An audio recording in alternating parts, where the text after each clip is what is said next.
This podcast is produced by Outcomes Rocket, your healthcare exclusive digital marketing agency. Outcomes Rocket exists to help healthcare organizations like yours to maximize their impact and accelerate growth. Visit outcomesrocket.com or text us at 312-224-9945.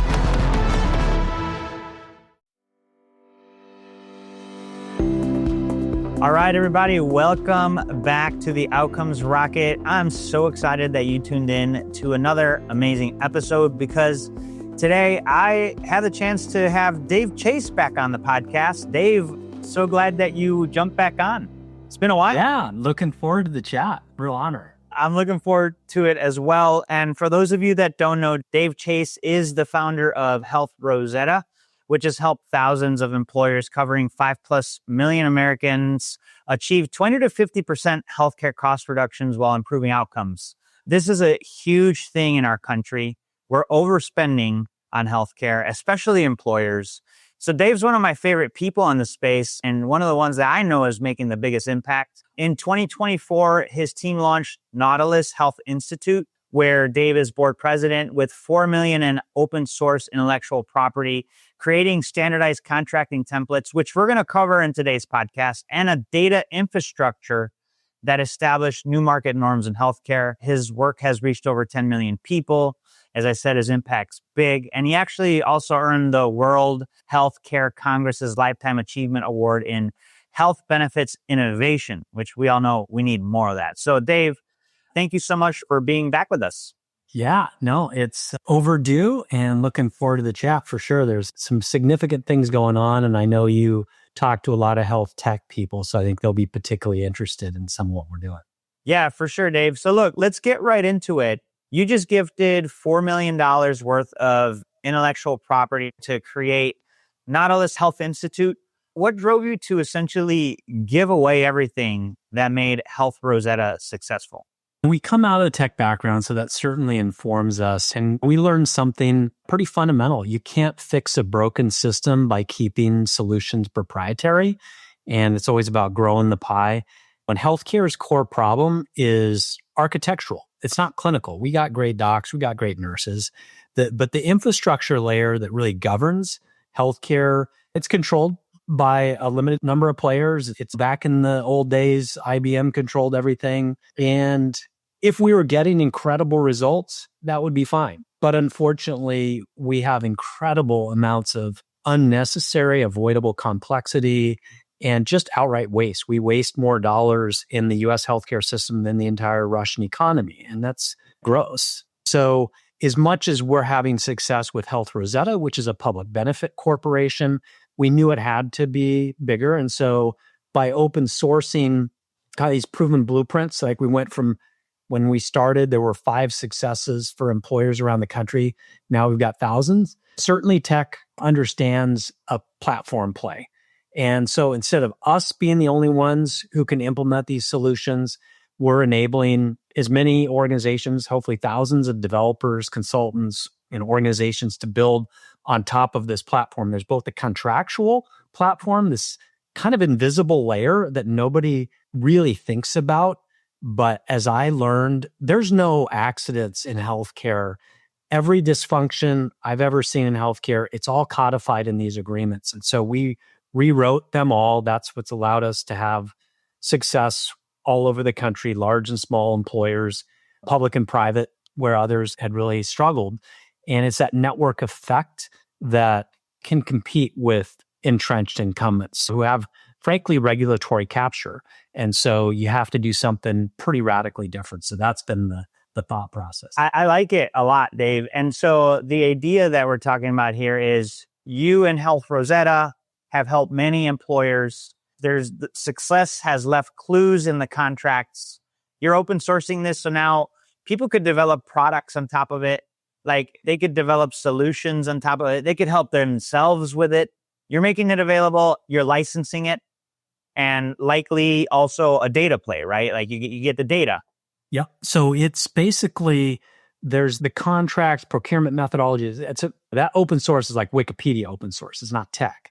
And then there's the data open source data warehouse infrastructure. And really to put it into a little more concrete terms, if you have some solution in healthcare and you want to prove it works, you need to get access to claims data. That can be way harder than you could ever imagine. And so to do it right, let's say you're some diabetes prevention program or management program. To prove it, you're going to need to get the claims data. And to do it well and do it right, it's not just the tech. You got to have domain knowledge. And so we have a platform we call METL. It's an acronym for Medical ETL, Extract, Transform, Load.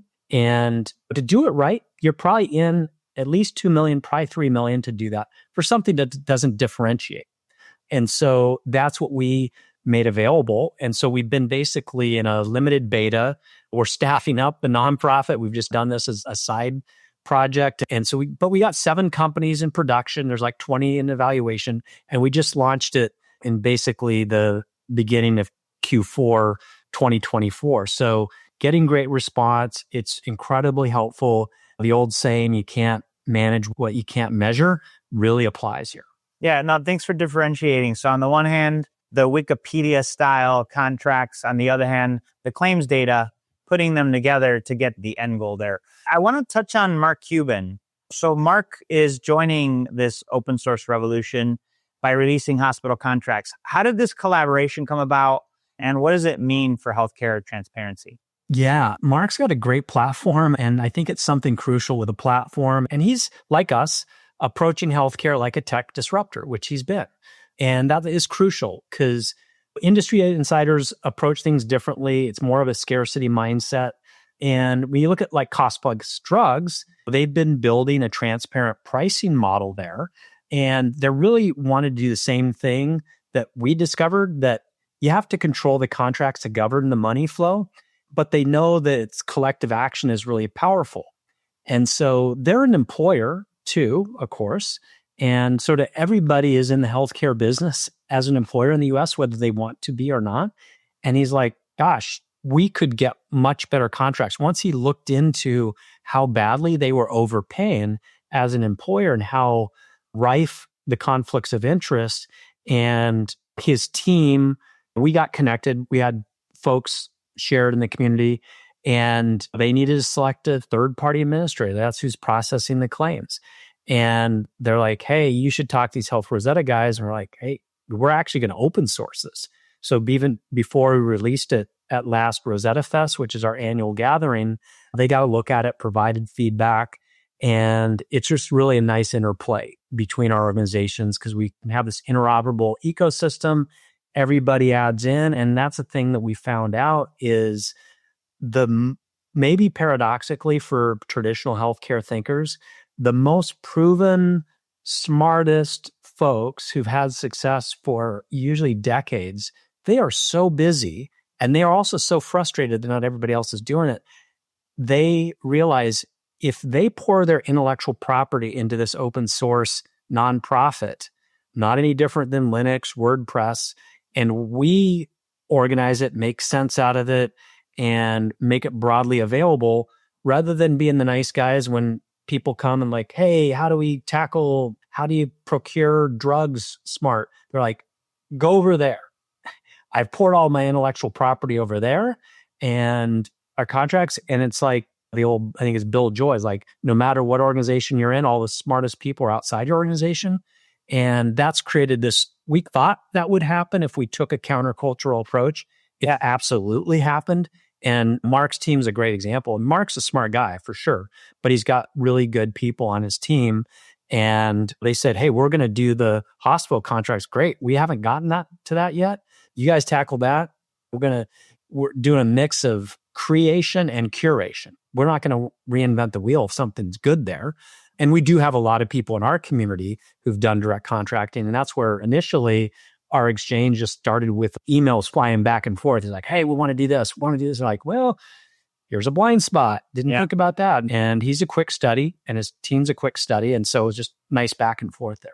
That's great. Well, listen, that's exciting. And look, at the end of the day, it's about results, right? And so if you're not getting results for employers, they're not going to work with you. So you're working with 400 employers directly and over 10,000 indirectly, over 5 million lives, as I understand, here in the US. What specific results are you seeing from employers using these open source resources?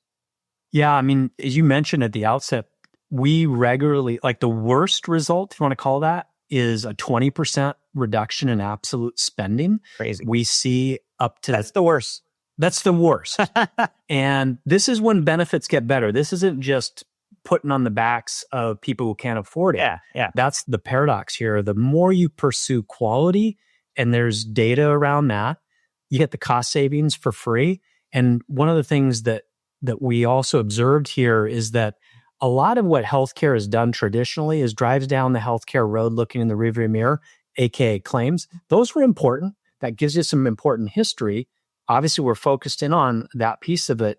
But what we wanted was to uncover what is predictive of high performance. Because you may not be able to prevent cancers in the short term, but you definitely can prevent, say, $100,000, $200,000 cancer case from turning into $2 million cancer. That's what we learned. And we captured that in this plan grader tool that took us some years to develop, that we figured out the 40 most important questions. And you talk about impact and outcomes. We gather once a year. We highlight the best employer health plans in the country, really incredible stories. I've just been reading through them now because our event's coming up at the end of August. Nice. And one of them I love a lot of them, but one of them just really stands out. It's a company, it's a manufacturer in Alabama, not the easiest circumstances in terms of health burden, in terms of monopoly market. And when they got their initial plan grader score 5+ years ago, it was 37 out of 100. That sounds pretty bad. And relative to what it could be, it is. Frankly, most status quo plans are between a 5 and a 17. We are tough graders, but given the lives and money on the line, why shouldn't we be? Yeah. That's all nice that they get that kind of improvement in terms of a score. And even if you're some exec that doesn't know the ins and outs of health plans, you're like, 37 out of 100 doesn't sound too good. And what we did was systematize what had been artisanal consulting. So we produced this report. It's like a 30-page report. It's actually the biggest content development project we've ever done, including all my books. And it gave them the roadmap, but then the human impact is what it's all about.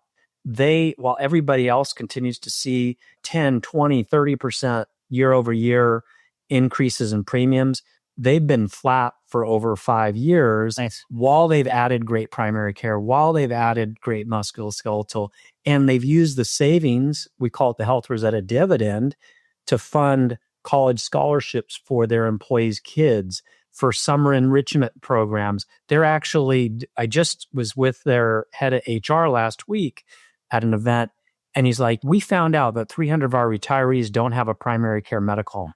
We're giving them access to our clinics. Like, they don't have to do that, but that's what happens when you don't squander the money like so many are doing. And that's ultimately what it's all about.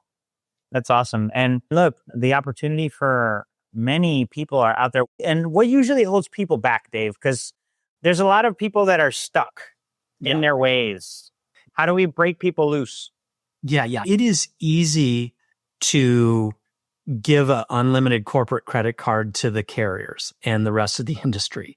That is the easy button. And sometimes people will say, gosh, this could be disruptive if we change things. And certainly it's a classic fear, uncertainty, and doubt that incumbents use to freeze a market. And sometimes I'll be called a disruptor and I'll go, wait, I'm pushing back. To me, what's disruptive is stealing 30 years of wage gains and having ghost networks and having 100 million Americans in debt to the healthcare system and having the third leading cause of death in America being preventable medical mistakes.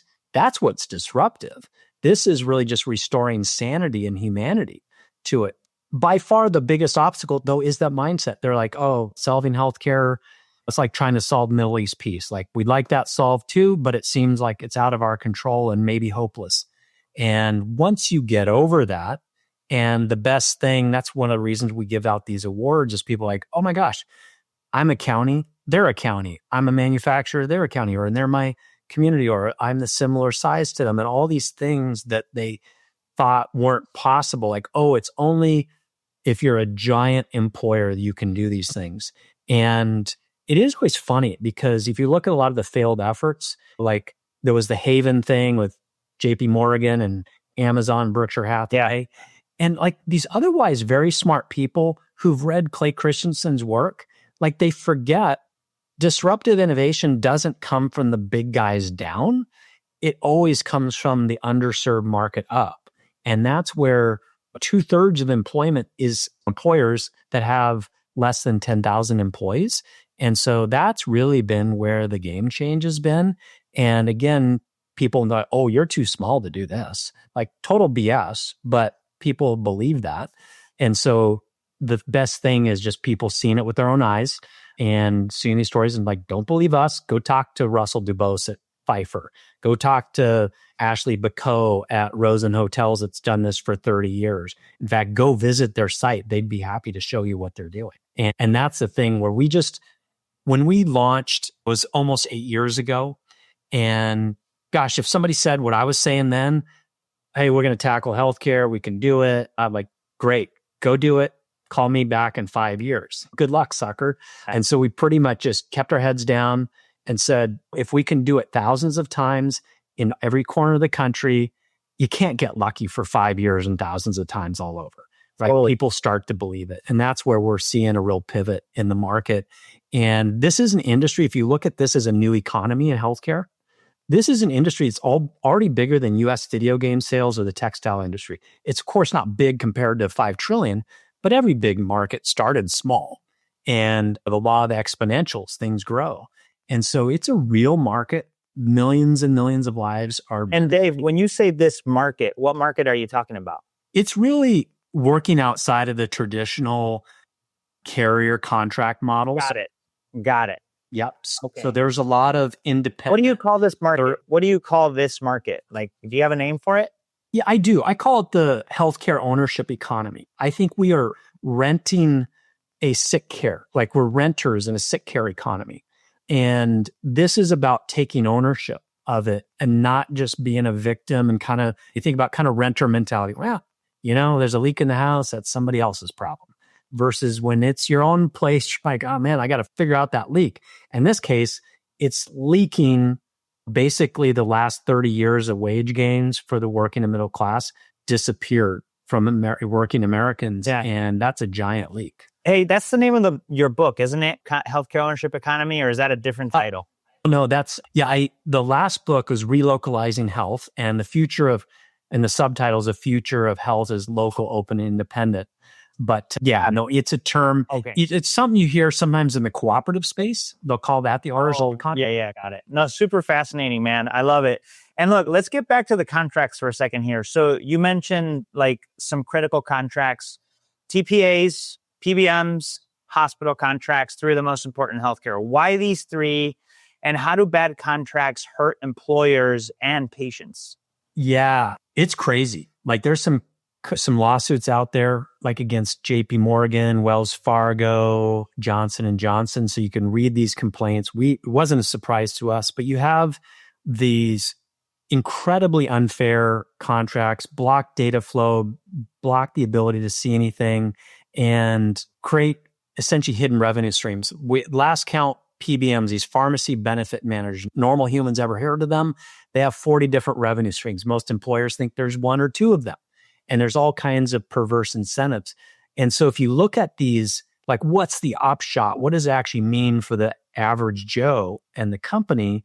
If you read in these complaints, you have companies paying $10,000 for drugs that you can get for $100 or $300. And there was this one against Blue Cross Blue Shield of Michigan by a company called Tierra Yachts, where what they do when the claim came through, it was say part of the Blues network, and they're like, no, that's actually out of network. And then we're going to reprice it and call that savings. And guess what? We get 30% of the savings. And so incredible sums of money that would go out there. And not all of them are this big, but the one that is public record, you can go look at TML Recovery versus Cigna. And this is, granted, this is extreme, but this is the type of thing that's happening. This was a single claim that was, I think it was an inpatient psych case.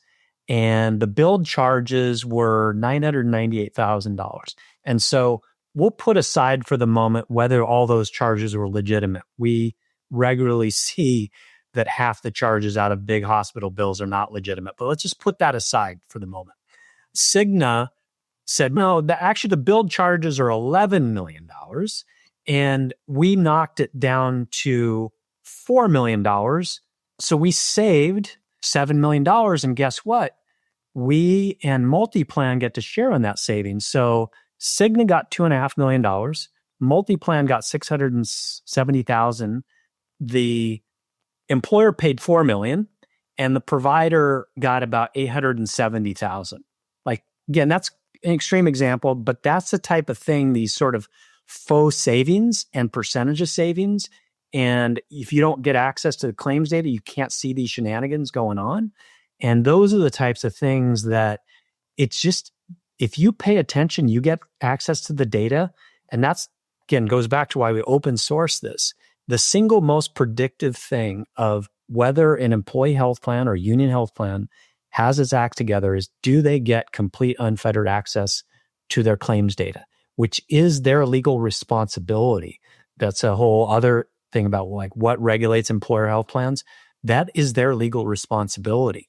When you do that, which is what we do every day, thousands of times, game changer. So and you're looking at all the claims data daily for your clients, daily. Yep.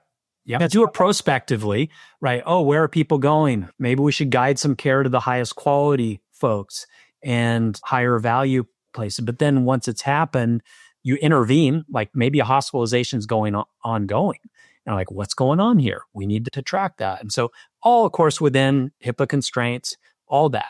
But you just have to pay attention. We found that 95% of the employers treat these contracts that make up these health plans like I treat terms of service on some consumer website. Like, check, I agree. But they basically given a blank check to the industry and trusted them. And unfortunately, they've broken that trust. Yeah, no, a lot to be alarmed about, and great to hear that you've been at it for all of this time, Dave, since we last talked. You've made so much progress, super exciting. And so for folks that want to learn more about the initiative that you've got going on, how they could tap into the resources, where can they get in touch, and what call to action would you leave them with? Yeah. It's a really good time where there's really this inflection point going on. So this new economy I mentioned, we get together once a year, and it's interesting to see the growth. Like coincidentally, 3 years ago, we were in Denver. We had 200 plus people attend. We're actually coming back to Denver end of August. It's called Rosetta Fest. There's going to be over 1,000 people. There was over 1,000. So from 200 to 1,000? Yeah, just in 3 years. Nice. And it just shows you how this thing is just getting up a real head of steam. So we highlight the best health plans in America. The employers come, their consultants come. People are open book about what they're doing. Like, man, I want to do that. How does it work? And we get pretty down and dirty. We have inspirational keynotes and some of that type of thing, but it's very hands-on. Like this isn't you can go to some healthcare events and there's innovation theater, like, oh, we have this little pilot, but it never goes anywhere because it's against the interest of those organizations. And I remember talking to friends that were in innovation group at Aetna, and then they had this great success and they're like, oh, this is going to ripple everywhere. And it's like, oh, that's actually going to hurt our revenue stream. We're not going to do that. So yeah, we get together and it's basically pretty evenly split. You've got about 250 employers and unions. You got about 250 these benefit consultant, benefit advisors.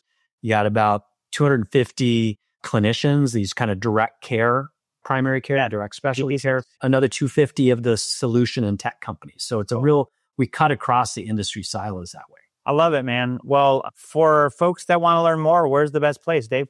Just go to rosettafest.org. It's there. Amazing. And feel free to connect with me on LinkedIn. I'm happy to point you towards people. It's easy to find me. Just Dave Chase. I think Chase Dave on LinkedIn. I'm not the Sopranos producer, so just don't go to him. I can help you a lot more than him. I love it. Well, folks, we're going to leave everything in the show notes for you to get in touch with Dave. his company, the conference coming up in August. Make sure you engage. All this stuff, you guys know, it starts months ahead. So you got to start looking at this now if you're going to even make a dent next year on what you're going to do. So appreciate y'all tuning in to our podcast with Dave. And Dave, thanks for jumping back on with us. This was fun. Yeah, no, really grateful that you could have me back on. So appreciate it every time. My pleasure.